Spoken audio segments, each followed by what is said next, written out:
Welcome, everybody, to another episode of Need Some Introduction. I'm your host, Victor, and as usual, I'm here to introduce you to something new to watch and hopefully provide some context and humor along the way. I'm joined again today by Darren, and the usual show notes, we continue to cover Severance. Definitely catch up on Severance if you haven't caught up on it already. A really thrilling episode this most recent week, and another episode coming just in about a day or so. And in this same slot, we will continue to cover Paradise and continue to cover a lot of films that are coming in the next few weeks. And then in the near future, full coverage week to week of The White Lotus. So stay tuned for all of that. Drop us an email. Any feedback is much appreciated. needssomeintroduction@gmail.com. Follow me and Darren on Letterboxd. I'll include the links in the show notes. And with that out of the way, let's get into the conversation.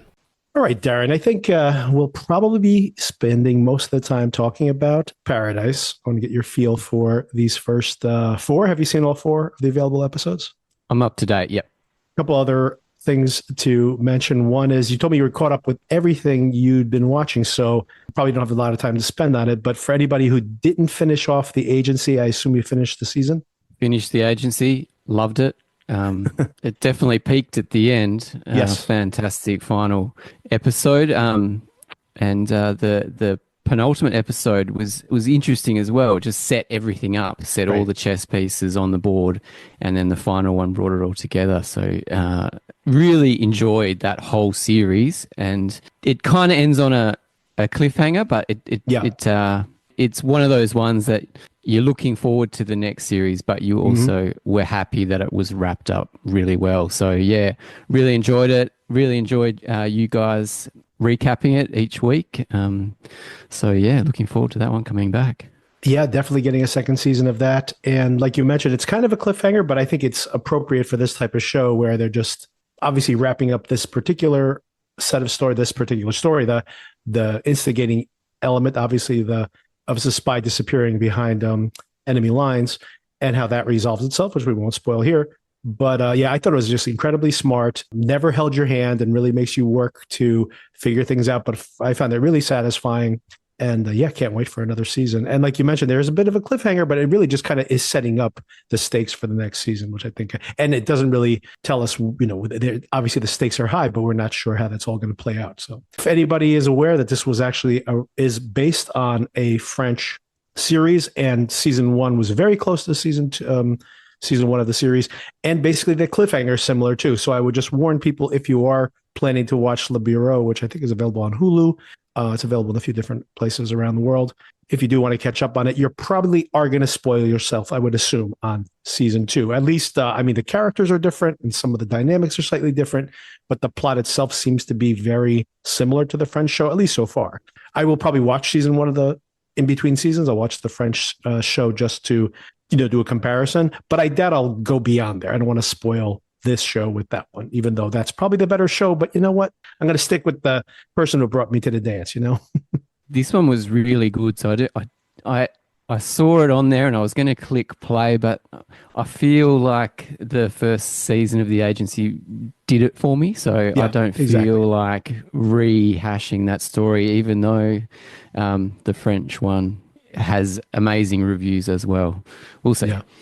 Yeah, for me, it's like maybe if the Showtime show, it's probably a pretty expensive show. The ratings got off to a great start. It did ask a little bit for the audience. I don't think it held up as well as they were hoping for. There'll definitely be a season two, though.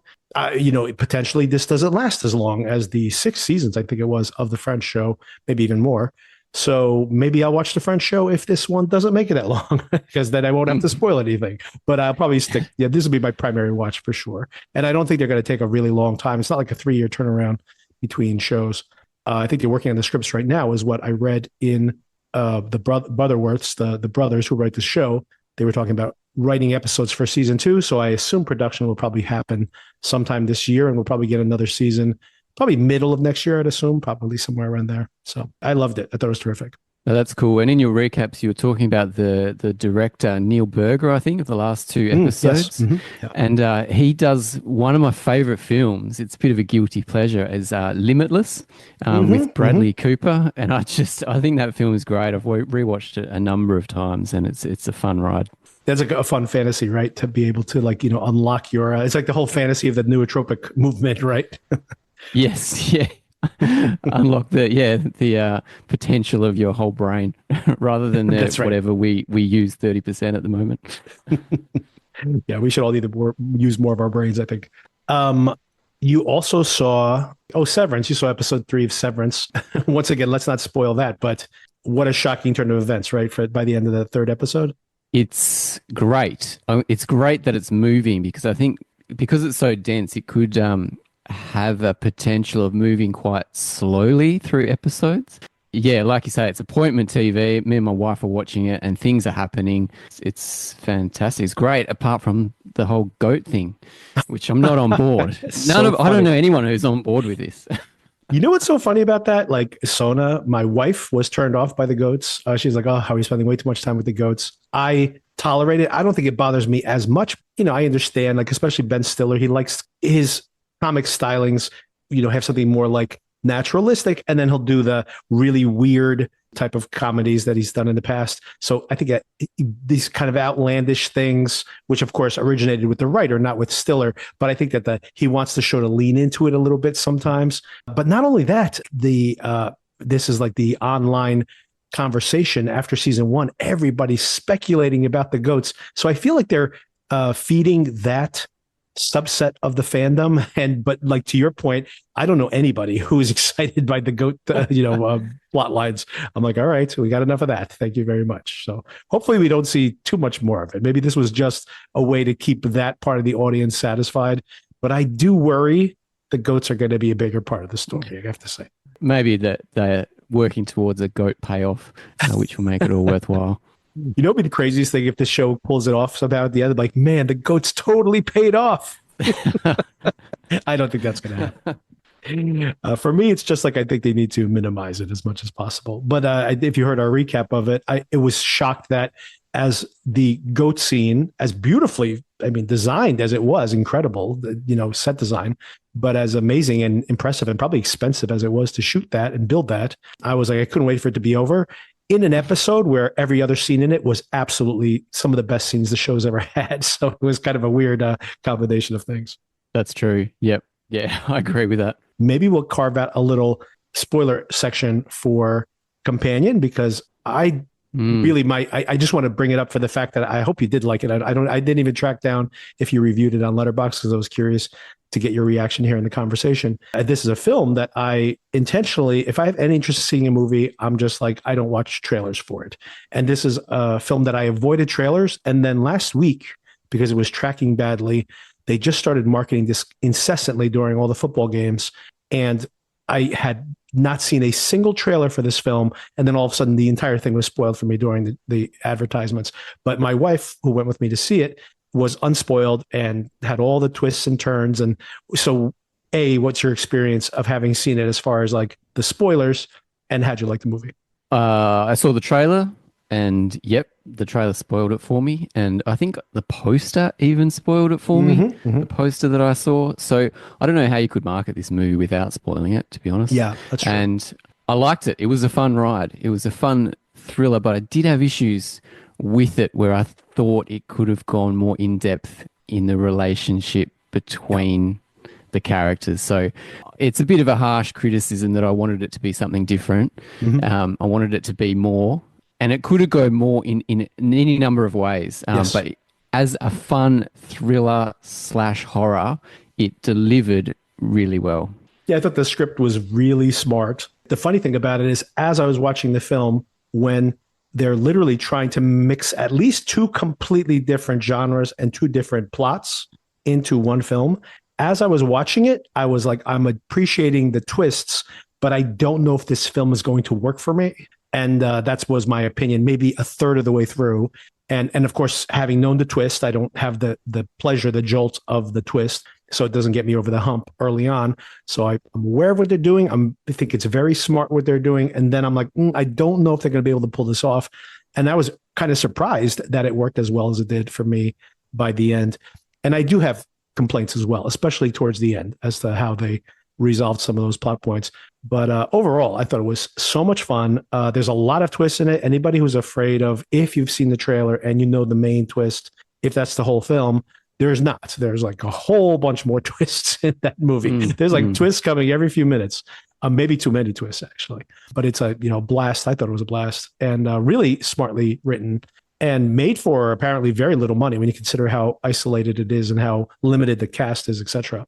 But I thought it was like a really smart, and I do recommend it. Knowing the first twist, it doesn't ruin the movie at all for you. It would just be an incredible surprise if you came in blind. But they could have even titled the movie a little bit different to allude to what it's about, which wouldn't have been too much of a problem and possibly would get a bigger audience as well. Yeah, cool movie. I'd watch it again. A lot of times a movie with a twist is really so reliant on the twist that there's really nothing else beyond it. And what's so clever here is my wife did not know the twist was coming. But then, once again, can't spoil things here. It's hard to talk about this film at all without spoiling things. But when you do watch it and you do know the twist, you see how smartly the script is plotted out, because there are all these clues you see right away that something's not quite right. When he asks her about the weather, for example, or there's all these little Easter eggs that if you know what's happening, it's very clever. Or even just the conversation, how rudely they're treating her and ignoring that she's even in the room.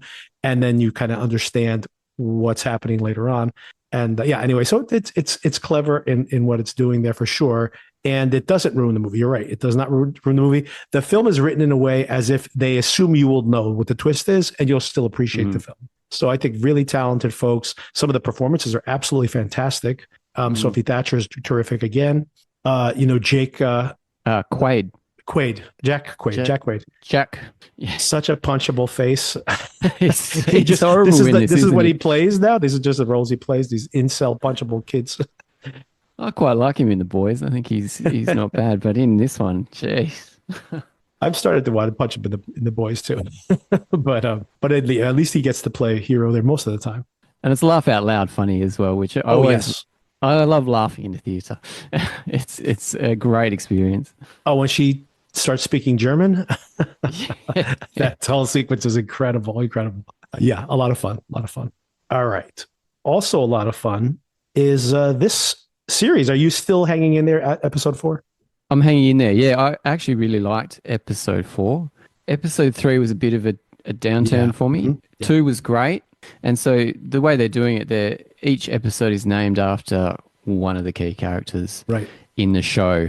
And one thing with the show, which is different, there is no title sequence. There's no song. Oh, good point. There's no CG or AI type images that we can try to discern meaning from.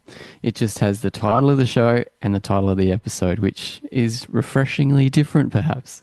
It reminds me a lot of Lost, where Lost at least had that, just like that, whatever that sound effect was, and just the word Lost on the screen. It reminds me of Lost not only because of the simplicity of its title sequences or lack of thereof, but also because of the whole flashing forward. Each episode is primarily structured around a flashback to a single character. I think there's definitely a lot of Lost DNA here in the show. Mm-hmm. Yeah, I'm not sure if you were a fan of that back in the day. To be honest, I only watched a handful of episodes and I went, I don't think they're going to wrap this up to satisfy me, so I'm not going to give my time to that show. Yeah, and maybe I missed out. I mean, it seems like it's had a bit of a resurgence over the years and people love it, but not for me. Just this year, it premiered on Netflix, and it was number 1 for multiple weeks. So people, this whole younger generation that missed it and they originally jumped on board with it. I lived through that whole thing, and there was a lot of fun and speculating. It was when the internet was not what it is now. Before, the internet existed and message boards existed, but social media wasn't what it is now. So it wasn't as, getting spoiled in headlines every 10 seconds. So there was a real fun element to participating in all that speculation. But yeah, the payoff at the end, and hey, remains to be seen what the payoff for this show is going to be as well. I don't think this is going to be a multi-season show. Do you think this could sustain itself for multiple seasons? That is a very good question. I mean, it feels like to get a show like this up, you need to have the outline for about 4 seasons. Is that right these days? And so I don't quite know where it's going to finish at the end. But yeah, we'll see. I honestly don't know where they're going to go with this, because I could imagine they are giving Dan Fogelman carte blanche here just because they want to be in the Dan Fogelman business after the success of This Is Us. Mm-hmm. So I wouldn't be surprised. It could absolutely be like, hey, I want to do the next Lost, and it's going to be a 5-season thing. Or it could be like, hey, I want to do this thing for 1 season, and Hulu's like, sure, we'll do it, just to, be in cahoots with you. I don't know. I really don't know if this is something that's planned for long term or not. It doesn't seem like the mystery could sustain it, but remains to be seen, I guess. All right, let's run through this pretty quickly. I'm going to catch everybody up on episode 4. We did bring up episode 1, but I'm going to still do a real quick run through of it just because there are things that I definitely missed that now, especially as we get to episode 4, we want to circle back to. In episode 1, we have Xavier Collins, played by Sterling K. Brown. He shows up at work. For some reason, he's angry at his son for reading James and the Giant Peach, which he's named after. So there's a lot of overwriting in this show, by the way, where it's like, his explanation as to, well, James and the Giant Peach was maybe going to be a cherry. And I was just like, okay, I'm not sure where this is all going, but well, whatever's going on there with his kids. He's a single dad. Mom's not in the picture. Definitely this is why he hates his boss, right? Because there's some kind of catastrophe that has occurred. The mom did not make it to where they are. I was going to say she didn't survive, but I guess we're not 100% sure on that, basically. And by the end of that episode, or in one of those flashbacks, he explicitly says to Cal, his boss, who happens to be the president of the United States of America, that he wishes he was dead. And he's like, I know you hate me. Tell me what you think of me. He shows up for work the next day. He makes some small talk with his chum, another security guard, whose name is Billy Pace. We find out a lot about Billy Pace in episode 4. And he gets home and, hey, guess what? His dream came true. His boss is dead.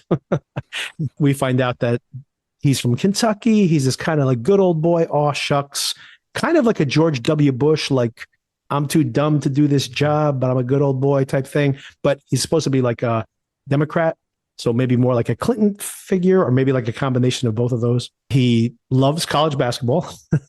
And apparently he's been late nerd is the terminology, because they're referencing back to The Shot, which is when Leitner made that last second shot that ruined Kentucky's chances to go into the Final Four back in 1992. Anyway, this is all to say he loves basketball, and he keeps making basketball references. And he, in a very racist way, but in a like, oh, shucks, I'm just a nice racist guy. He's like assumes that Xavier should be way more into college basketball than he is. I think so. That's why they call him Wildcat, by the way. The name of the episode is Wildcat is Down, right? That's the name of this episode, I think. Oh, a few other things. When he doesn't immediately call in reinforcements, he knows something sketchy is going on. He investigates the crime scene. We didn't really talk about all the details of the crime scene in the first conversation, but it looks like he was dragged outside. You see like those red marks. Looks like someone probably jumped from the balcony. Is that your interpretation as well? Didn't actually think he was dragged. I thought that was, but that makes sense. I thought that was just blood from that might have just been right after the attack. Yes. Falling off the actual murderer, and the murderer has jumped outside and landed in the bush, and yeah, so I'm not quite sure, but the safe was the safe open, and obviously the magic box, the magic tablet is gone.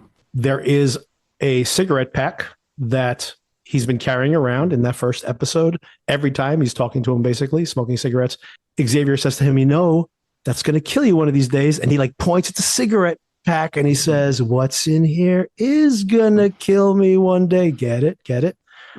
And so he knew something bad was coming, and he like puts an X right on the cigarette pack, a bloody X. So I assume he marked it himself. I guess that's what happened, although I don't see the blood trail to the cigarette pack. So it is a little suspicious how the X got onto the pack, to be honest with you. And of course, he sees this. He takes it with him. Not sure what's in it yet, but he knows it's important. Then he calls in the reinforcements, tells them everything that happened. Like you mentioned, the safe is open. The inside the safe is this briefcase. The briefcase is open, and whatever was in there is gone. And of course, everybody wants this because it apparently has like all the state secrets in it.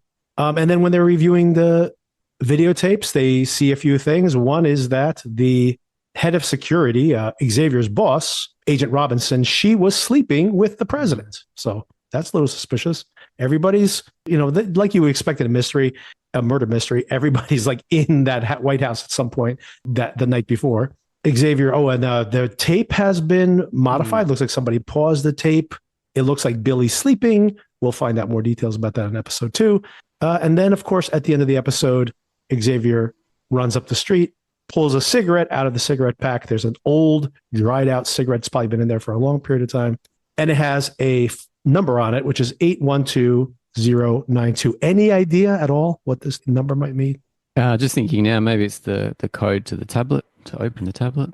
Maybe. That was my assumption too. It looks like, I was also thinking maybe it's a year, like 8/1/2092. Is that when they can go back outside? I don't know. This is probably not what it is, but it also could just be a 6-digit code that opens the safe. The only reason I thought that might not be it is because the safe's been opened. This pack still seems to be important, so I'm not sure. Maybe there is another locker or something that needs to be opened. So maybe somebody has the contents of that safe, but if it is a tablet, like you said, maybe they need to unlock the tablet, and maybe this is the code for the tablet. So maybe that's what it is. It could be something as simple as that. Yeah. Or possibly open a door to a large facility. Perhaps open the door that lets them out. Apparently, you can't leave this place, though. We find out this in this episode. Oh, of course, one of the things, this President Cal loves cheesy 80s music. That's something that, and 90s they reference, but I think we've mostly heard 80s stuff so far. And then we hear all these slowcore. This is actually hilarious that there's these like slowcore versions of these 80 pop songs in each one of these. And we have Another Day in Paradise by Phil Collins, because you get it, like they live in this place called Paradise, and this was Another Day in Paradise, but it wasn't like any other day in paradise. You see the irony there. So is there a cover of an old tune in each episode? Because a couple of them, yes. I was like, "Whoa, that's a dodgy cover. Why are they playing that?" But now I think you're right. I think there is a version of a track in each. Mm-hmm. Okay, all right. So that's the thing they're going with. So maybe I mean, it's been they're 4 for 4 right now. So I got to tell you, we might speculate on what's to come. Some are better than others. The second one, I'm like, they have to be joking here. Like the second one is We Built the City by Starship. Yeah, that was a tough one. But it seems like that's like a thing now, is to get a moody cover of an 80s or 90s track and put it over a trailer for something to make it feel classic and important. So right. Yeah. But these are so silly on their face. I mean, I have to assume they're in on the joke here. I have to, but maybe not. maybe what I think is funny and what other people think is funny is not always lined up. All right. Well, I'm going to go with it. Like it's deliberately funny, and then I'll enjoy it a bit more. I think you will enjoy it more if you take it that way. Yeah. A few other things.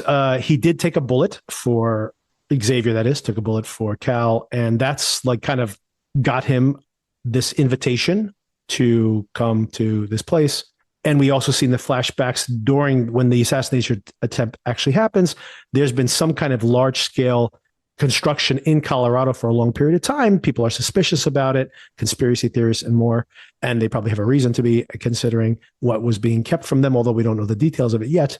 And that's what leads to the assassination attempt. And that's, of course, what brings them all to this place.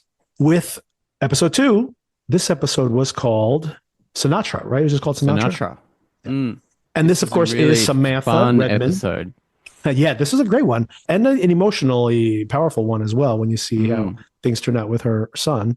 So yeah, this is my favorite episode of them. Seeing Sinatra become kind of a one-dimensional monster over the course of this show is less interesting than when you see her in episode 2, I should say.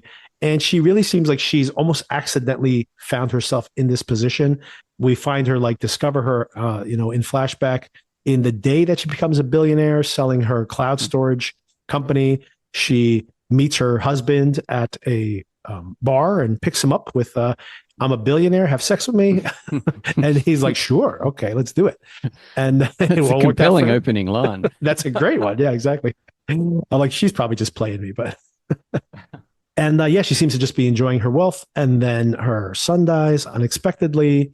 Then it's inferred in a way, and this show's not very subtle, but here it is relatively subtle, where it's inferred that her paranoia about missing this with her son has made her hyper vigilant. She goes to some kind of TED talk or something. This guy, everyone's ignoring him. He's talking about how the end of the world is coming. There's some kind of extinction level event coming, and no one's prepared for it. And she says, if you had unlimited resources, what would you do? And he's like, I'd start digging a hole. So she takes all her wealth and starts digging a giant hole in Colorado. And this apparently is around the same time that she meets Cal, right? Because he meets her at the same conference. I mean, he is not president yet. She does not seem to be involved in politics at all. So I guess they came up together over time. And I presume that then this apocalypse presents itself. And she's like, you know what? I've been building this giant bunker in Colorado. Maybe I have an exit strategy for a very small percent of the population. It was a good episode. I enjoyed it because she's being set up as the big bad of the series. And then straight away in episode 2, they're showing you why you should care for her or about her and the tragedies that have beset her. So I thought it's very interesting because I really felt for her, because if you lose a child, I mean, that's just a terrible thing to happen. And you could really get on her side. She's essentially a normal person that becomes a billionaire, and billionaires are always evil, apparently. That's right. So, could you imagine a billionaire telling the president what to do? Could you imagine that ever happening in the real world? It's crazy situation. Yeah, fantasy. It's a fantasy. Fantasy, totally. So, really cool. And this actress was really good as well. Julianne Nicholson. She's great. Yeah. It's interesting to get a feel for essentially an evil person, the big bad of the series, but you feel for her. Yeah, I mean, I think that's the most interesting thing, is to see someone, and I think this is the best thing this show has done, especially in this episode, also making Cal he seems like such a goofball all the time. And then you see him when he meets her, he seems to be like a serious person there. It's like before he starts performing his politician self, right? So I liked all that. And more so than probably the next couple episodes, but this was probably the strongest for me as well. Oh, another tragic element to this is when we see these kind of details of the way this place actually operates. And you have that flashback scene where she's talking to her son, and her son's asking if he's going to go to heaven and what is heaven like. And she's like, it's any way you want it to be. And you start realizing that all these details of paradise are based on his version of heaven, which adds a whole other layer of tragedy to this whole thing. That is interesting. I didn't pick that up, but yeah, that's cool. Like when he says there's horses everywhere, then you realize that there's like these toy horses like in all the shops. Of course. And and you think about like this carnival every year, and I think that a lot of these details that are, kind of a utopian version of a suburban town in America probably come from not only her fantasy of it, but her son's fantasy of it as well. And what a project as well. She's got unlimited money to get the best people to build this thing and to build the details of this world. It's a very cool project that she's got going. There's a really cool sequence very early on, I think maybe the opening scene, where she's talking to that engineer and he's like, what you're describing would be impossible. And she goes like, well, here it is, build it, which was pretty great, right? It's impossible till you have to do it. There's a great shot of the helicopters pulling the earth-moving equipment over. Oh, so cool. Yeah, that's a very cool shot for sure. Some of the show is kind of cheap looking, to be honest. And maybe intentionally so, because they are living in an artificial place. But yeah, that was a really impressive shot, just seeing the helicopter flying into the mountain. Very convincing. Any guesses as to what this cataclysm is? Do you have any thoughts? The climate scientist guy, I think he was talking about the ice melting and causing tsunamis and earthquakes. So I just think it's, I don't know. I think it's everything. I think the whole earth has decided that we are not worthy. I think that she is reacting, and this is my interpretation of it, I think she's reacting to what he said in preparing for any possible cataclysm. But then I think this is a specific cataclysm. And I would assume this isn't like a nuclear war or something, because they spent years building this, and it could be something environmental. You might be right. But then there is a scene, I think in episode 2, where we see Xavier looking out the window and there seems to be some kind of explosion, right? And that's when he is convinced that his wife has died, or that's the inference anyway, because we cut directly from that shot to him angrily talking to the president. Yeah, I'm not sure. But like I said, I don't think it's some kind of nuclear war or something, because you wouldn't have 10 years of planning for something that happened that quickly. It seems like they are preparing for some world-ending event. And my assumption is that they're keeping this a secret from the population at large to keep them from freaking out. And that's part of the reason. That's probably part of the animosity between the people who survived. They're lucky enough to survive, but of course they left behind everybody, right? So And I feel like it's a climate thing, and the fact that there was only two people in that climate guy's speech, yeah, it's says something. almost too crazy to think about, which is Yeah. scary. Which is how we live our lives, unfortunately. Exactly. And of course, this episode ends with "We built this city," because you get it. She built this city. Shocker. That was terrible. No, not on board with that cover at all. God, I love the lyrics too, like the moody Marconi plays the mamba. I'm like, really? This is not the song to be like trying to drill in on those lyrics, please. And this was the best episode. I think I did take it as a joke, this one, and I did laugh. Yeah, I actually laughed at that. I'm like, are you kidding me? Like, this is what you're doing? Okay, episode 3. This is the worst episode. I agree. Again, yeah. Wrap it up in like 2 seconds. The Architect of Social Well-Being is the name of this episode, and that person is Gabriella Tarabi. Dr. Tarabi, yep. Yep, who is everyone's therapist on this show. What do we find out here? We do see just some opening moments, this like a waking, like her waking up, and she has visions of her parents. We find out later on her parents died when she was young, and somehow this has shaped her. Maybe we're supposed to be ambiguous about this because it'll pay off later on, but we really don't know much about her. She apparently was like grief counselor, and that's how she met Redmond. She's also the therapist for the president. But it apparently over the course of this, it turns out that she's very involved with this, right? Not only has she picked these people, she has some kind of strategy as to who's been picked because they are going to coalesce into some kind of new society. And she even picked Xavier. We see in that flashback that she put his name at the top of the stack. And that's the only reason he's here in the first place. So a lot of that is all of her doing. Yeah, and what else do we see here? She has sex with him in the last episode, the last moments. Is that why she picked him? That's right. She's like, I want a piece of that later. Bring him along. Surely it was in the back of her mind.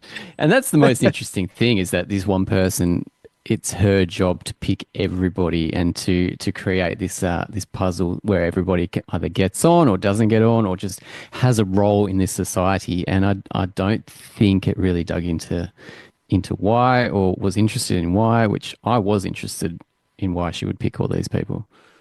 I assume they will develop that in the show. I have to assume, because like it seems like a lot of the ideas here are raised earlier on and they're not very explored because they're so focused on these kind of twists and shock revelations. And I think now in the middle of the season, it's only 8 episodes. We're here at episode 4 with the most recent episode, that now is the time to start to bring some of these themes together. And I do hope they start exploring them, because at this point, I mean, we have a pretty small cast that we've been introduced to, and they killed one of them off in this very episode. So yeah, unfortunately, by the way.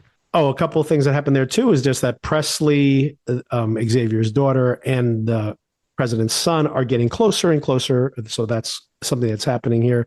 Continues to happen in episode 4. I do like the whole that the sex scene obviously happens. There's an attraction there, but simultaneously it is the whole Gone Girl thing of like, if we're in the shower, I know you're not monitoring me. I know they probably can't listen to our voices. Like it's like the agency where they're always running the shower when they're on their secret phones. And she whispers in his ear, "Don't trust Billy." What were you going to say? Don't trust Billy. I think it's a waste if you get an actor like Sterling K. Brown and don't show his incredible physique, So I think that the shower and the lighting of that, I mean, they got their money shot there, I think. He's one of the producers of the show, so he's just like, "Hey, I'm working on this body. You got to show it." He's giant. Oh, this was the scene, by the way, I was joking about last week of being like, do they have any kind of water restrictions? They could be a wasteful day of water. I don't know if it's the actress, but her character wasn't into the way that she would switch. All of a sudden, she's seductive. She's also got secrets. She's also meant to be a bit of a baddie. Right. Yeah, I don't know. I was disappointed in this episode by the end, and I wasn't into the way that this actress was portraying this character. So Yeah, it's also the way they write her, and very much, I don't even blame her necessarily for it, but I do agree that they don't know what they want to do with her at this particular moment. I just thought about it again in episode 4. In episode 3, you could very much say like, well, maybe she's the one who's actually pulling the strings, right? So she's definitely high on the suspect list. And then you look at episode 4, and when she's like putting James on the Ferris wheel and like smiling and giggling to herself while she's watching him on the ride, they're obviously not presenting her as a nefarious in that moment. So I'm like, what is she anyway? Like, is she just like a do-gooder? I mean, that could be an interesting dynamic. Maybe she is a good person who's doing bad things because she thinks that there's some greater good. So there's ways they could make her character more interesting. But at this point, yeah, like they did nothing to flesh her out beyond her being like, I'm the one who organized this whole entire thing, says I. It's the entirety of the show. I'm like, okay, well, all right. It's also like visually not very interesting. They're walking around and talking. And meanwhile, Presley and the president's son are walking around and talking and around some of the exact same locations. So I'm just kind of like, what? I don't know. This just is it's just a weird way to convey this information. I had concerns for the whole series after that one, but then episode 4 came and I really enjoyed Agent Billy Pace. Oh, but I have to call out before we move to episode 4, which we definitely have to talk about, that of course, when they're having sex on the soundtrack, we hear, I think we're alone now, because they might be alone at that moment. There doesn't seem to be anyone else around, Darren. Oh, yeah. I didn't find the humor in that one. I'm not going to rewatch it. Yes, so that leads us to maybe the best episode of the show, Agent Billy Pace, which is this episode 4, where we meet maybe my favorite character of the show, which they kill immediately. So that makes me a little worried about the next few episodes, but there's only 4 more, so I'm definitely going to hang in there. And yeah, he seems likable enough this whole entire time, right? His great rapport with Xavier. He seems to get along with everybody. Seems to really like this girl he's dating. Mistake number 2, 3, 4 for him at this point. Yeah, and in flashbacks, we see he was hunting with his dad, killed his dad when his dad, a terrible dad, by the way, telling him to kill his dog, ends up in some reform school where he becomes the biggest, toughest guy there. By the way, when he gets recruited by this elite military force and they're like, this is our toughest guy, who's willing to step forward and challenge him? And this guy just gets punched in the face and like is completely shocked by this. This is definitely not their best fighter, by the way. I think that was all talk. I liked Billy's story. Even from the very first episode when Sterling K. Brown was interacting with him, he just had this great sense of his own comedic timing, even though he's supposed to play a tough guy and a little bit dim as well. He just did it really well, and he had a great episode in this number 4 to do everything that the character required, and it was a real shame to lose him, I have to say. I agree. I completely agree. It's like, once again, I really liked him here, and I'll jump ahead a little bit, but I love at the end where he's just like, I really got to talk to you tomorrow, Xavier, but just for today, I'm like, oh no, he's dead. Yeah. Famous last words. Oh, by the way, I have to call out in episode 3, as if episode 3 wasn't bad enough in different ways, when Billy covers with Jane and says, they're like, why did you stop the camera, Billy? What was going on? And he's like, well, we were playing Wii. Redmond and the doctor, the psychiatrist, what's her name again? Dr. Tarabi. Dr. Tarabi. They just roll their eyes like, oh, they're playing Wii again. Like, should they really just take that at face value? Yeah. And that's it. And that's the reason. All right, you guys. That was it. They let him go. Yeah. And in episode 3, I was like, are you crazy? What are you talking about? Like that's the worst cover story ever if they wanted to use that as a cover story. But now by the end of episode 4, when you realize that they were both basically double agents, if they're working for Redmond and they had secret tablet or whatever, they probably would have given it to her because, or had killed the president. She would be the first to know, I would presume. That's right. So I don't think that they probably are taking it at face value that it was, they were indeed playing Wii, which by the way, does not turn out to be a bullshit story because we hear him talk to Presley, the daughter, Xavier's daughter, about getting together at night and playing on with the Wii. So means that she was sneaking into that house too. She might have been there that night. Who knows, right? She's another person who may have been in that house at that time, at that night. Yeah, good point. Yeah, that's right. Not that I predict she's the killer, but who knows? You never know with these type of shows. And of course, the huge reveal here is that not only, Billy seems to be a really nice guy and Xavier trusts him implicitly. He really does seem to be like, I would never betray you, but he is keeping a huge secret, which is that they send out these astronauts, basically, including the scientist who is the wife of one of the most popular bartenders in this place, and outside to see if it's livable out there. And indeed it is. And it is Billy's job to kill them all. So that's a pretty crazy twist. The outside world is indeed livable. Yeah, it was incredible. And the way that Xavier saw the statue or the plaque in the park of these four people, and then all of a sudden you find out who these four people are, and they've left the facility to do some research, which always happens in these shows, doesn't it? Like Fallout, you got to leave, and in Silo, it's all about leaving. Right. And the fact that they just get murdered straight away by Billy. Yeah, it was shocking, actually. Yeah. Especially if you'd send out four of, assuming they're some of your best.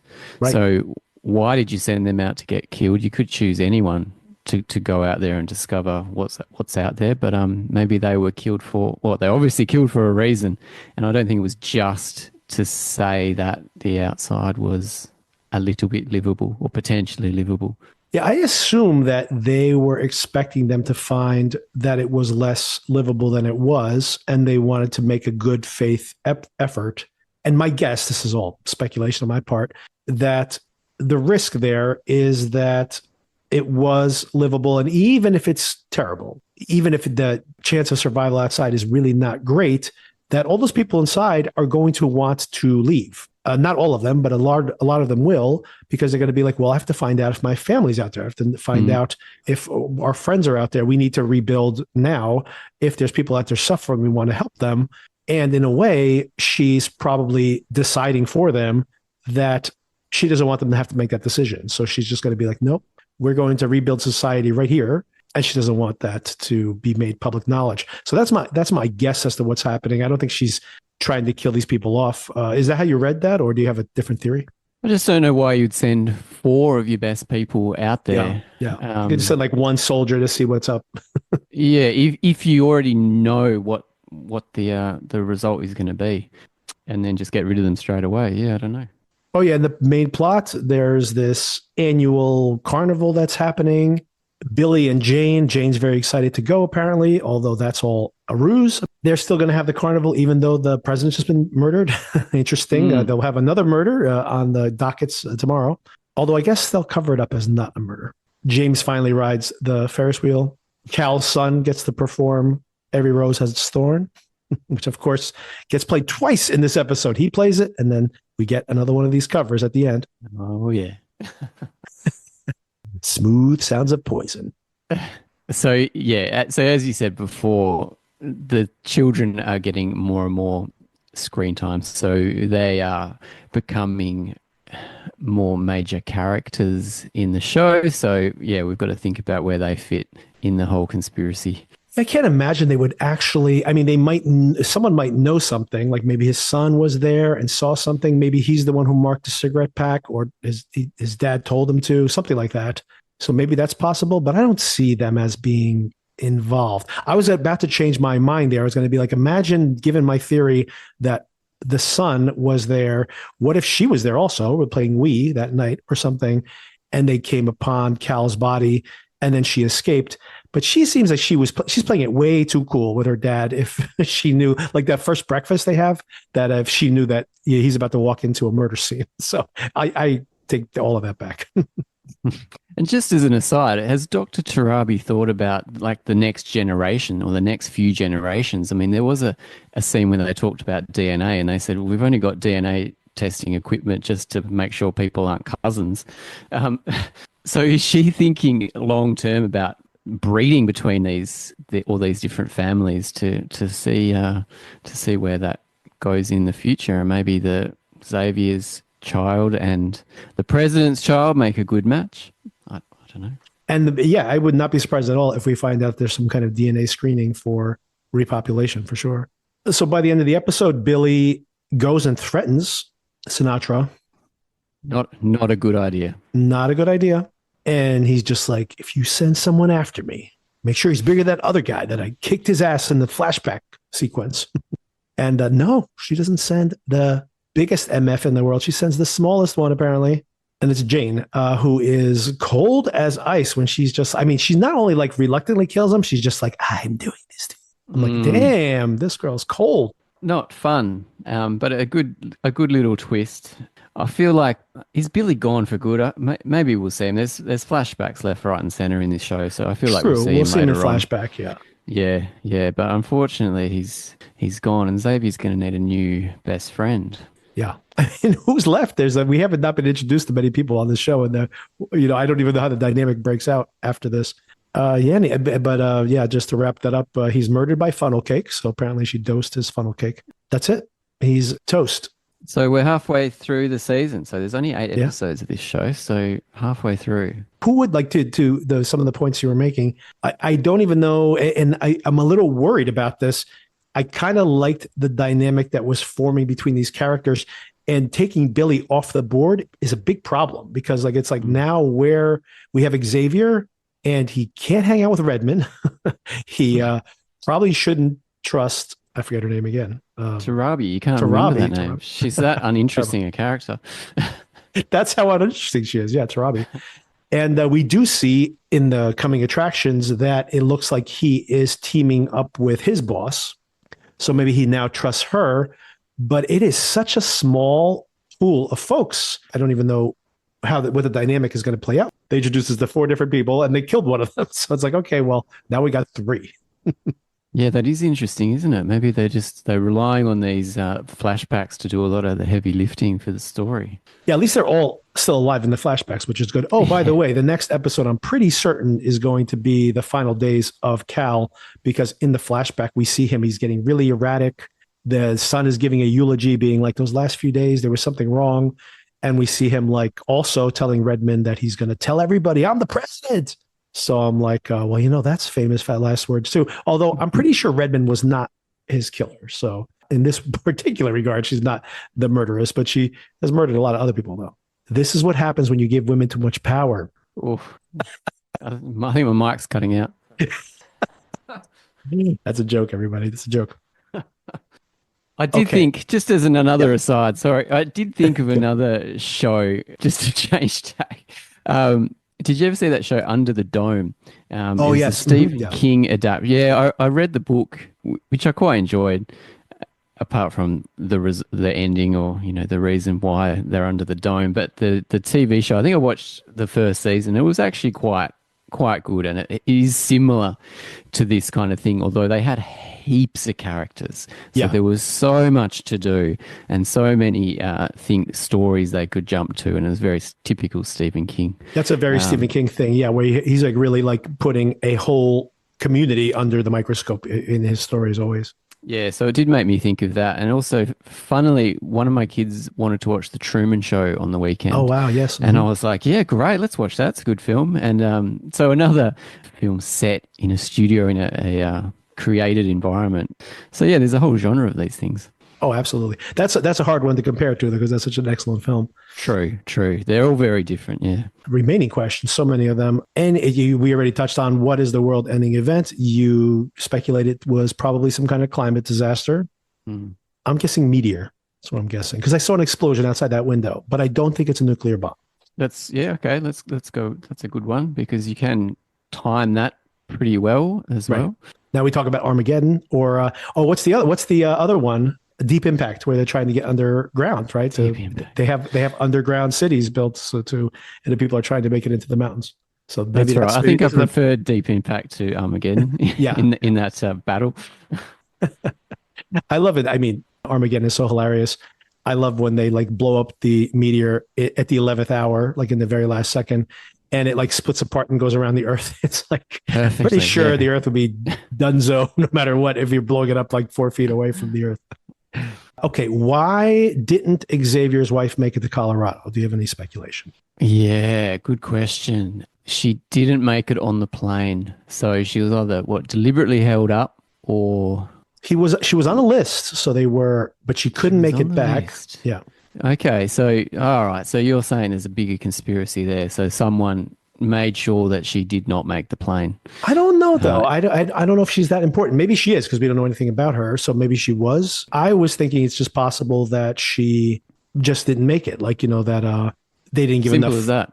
Yeah. Like, maybe she was in the middle of something else. She was traveling for work. She might have been doing something important somewhere else. And maybe that's why Xavier blames the president. Like maybe she was trying to do something like whatever, like help people in the cities or something, even though the president already knew this was hopeless. And, he should have just been telling him like, no, get her on that plane, no matter what you have to do. That didn't happen. And he blames him for it. Something like that. I don't think yeah. Remind me, so her job, she was quite important in the whole thing as well. She was a scientist too, wasn't she? She was a scientist, but I don't know if we have a full backstory on her yet. Maybe that's an upcoming episode because Yeah. Xavier was chosen to be in this community, and maybe she was. Well, she was. Oh, maybe she didn't make the cut, and She didn't make the cut. her. Maybe they sent for her some away. reason. Oh, Maybe she has a bit of power, or maybe she has a bit of knowledge that would be threatening to some of the people in power in this facility. Tarabi was like, deliberately- I'm going to break myself off a piece of that, and you can't be around. Exactly. That's a good reason as any, right? I think that's the plan. I think that's what actually happened. Tarabi was controlling all this. All right, who has the briefcase? Any idea? Who could it be? I mean, it can't be anyone important in the show at this point, which is weird. That's so weird. Right. I mean, I'm on the wiki, so I'm looking at they give the next episode titles. So the next episode is In the Palaces of Crowned Kings. Yeah. So I'm not sure who that relates to. I don't know who's got it. I don't know. I mean, because the cast is so. I mean, unless the only the only possibility is that maybe like I came about this just during this conversation. Maybe his son walked in, found the body. That's why he's so traumatized by all of this. Maybe the dad was alive even at the time. His dad told him like, take this out of the safe, and now he has the tablet. Let's say, but he doesn't have the combo. But he has a tablet, and he just told him like, protect it with your life or something, because it's the only thing that makes sense. They can't be like random guy in episode 7 has the tablet. I'm like, who cares? No. Why does that matter? No, it's the mixologist. He's got it. He was friends That would with be great. the That'd be two great. Secret Service. His wife was murdered or sent out. He's got it. He's the one. He was like doing lines off of it and just like, hey, can you hang on to this for me? And he doesn't have no idea what he has in his hands. That's it. Yeah. What does the numbers mean? Maybe unlocking the tablet. That's my guess, possibly. And who killed? It's funny with these things. Yeah, you're trying to guess, but it doesn't matter, and it's it's an entertaining show that you. I'm happy to let it wash over me, and I think, unfortunately, I think who actually is responsible for these things doesn't really matter. I don't know if it should matter to make it a good show, but it is an entertaining show nonetheless. Oh, yeah. No, I'm enjoying it. I do want to ask those questions just because I think the show wants us to ask those questions. I don't think that they've done a really good job of, for example, giving us a nice big suspect pool, like in a murder mystery, right? The whole time you're like, oh, maybe it's them. Maybe it's them. That's the whole pleasure of watching something like that, right? And of course, we have 2 mysteries. We have the murder mystery, the why, and then the who, right? So we have 2 different aspects of it, which are both fun mysteries. I just don't think that and once again, maybe like next episode could be where we get like the rogues gallery of possible suspects are all laid out. So that's possible. It remains to be seen. It's just weird so far that they haven't already done that. They usually will try to set that up pretty early in the show, but I'm still enjoying it. The sci-fi elements of it, and at its best, some of the themes it's trying to deal with, I think, are pretty smart. And I think you're right. We must have already met the murderer in the first episode, I think. Yeah, first or second. Because otherwise, it's silly introducing someone later in the series. Okay, one last question I have for you before I let you go, which is, what do you predict will be some of the other 80s covers we're going to hear before the end of the show? That is a really, really good question, and I'm going to have to think. I have a few that I've already written down, of course. Yeah, okay. If there's another booty call, wake me up before you go. And we are definitely, I'll put money down on this one. We are definitely going to hear a cover of Everybody Wants to Rule the World. Great track. Or We Are the World. There's another one. Could be.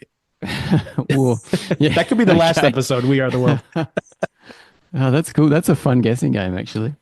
I had some other ones, by the way. I had fun with this. I just died in your arms tonight.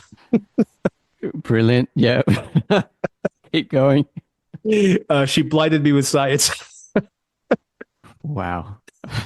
You're really going with that. It's a comedic value here. Once again, I don't know if it's the intention or not, but those covers at the end really are the comedic highlight of each one of these episodes. I'm going to think about that all day now. All right, well, maybe we'll circle back to it in the next episode. Yeah, I can't wait to hear what the next one's going to be. All right, Darren, I'll let you run. Thanks again for the conversation, and we'll touch base again next week. And okay, I got a track, Victor. Oh yeah, go ahead. Guns N' Roses, Paradise City. Come on. Oh, Paradise City, good one. That's a good one. And we may hear that actually, although Guns N' Roses might be a little out of their price range here, but yeah, that would be a great one to put in for sure. 1987, is that right? 87, yeah, 87. You didn't know it was that old? No, I didn't. Oh, out of their price range, you reckon they're not going to be able to pay for that? That's interesting. Yeah, Poison's a bargain basement. Guns N' Roses. For sure. Guns N' Roses, all the kids know Guns N' Roses today. That's like contemporary music at this point. So Poison, not as much. Although I think everybody knows that song. Every Rose Has a Thorn. And I guess, by the way, and of course, Every Rose Has a Thorn. That's Jane, right? That's the thorn. That's the rose with the thorn. Oh, of course. Yes, of course. That's the song that's playing when he's dying on the floor. All right. So we will touch base again next week. And an exciting episode of Severance this week too. So we'll probably talk about that briefly as well. Epic. It's all happening. It's all happening. All right. Thanks again. Thanks, Victor.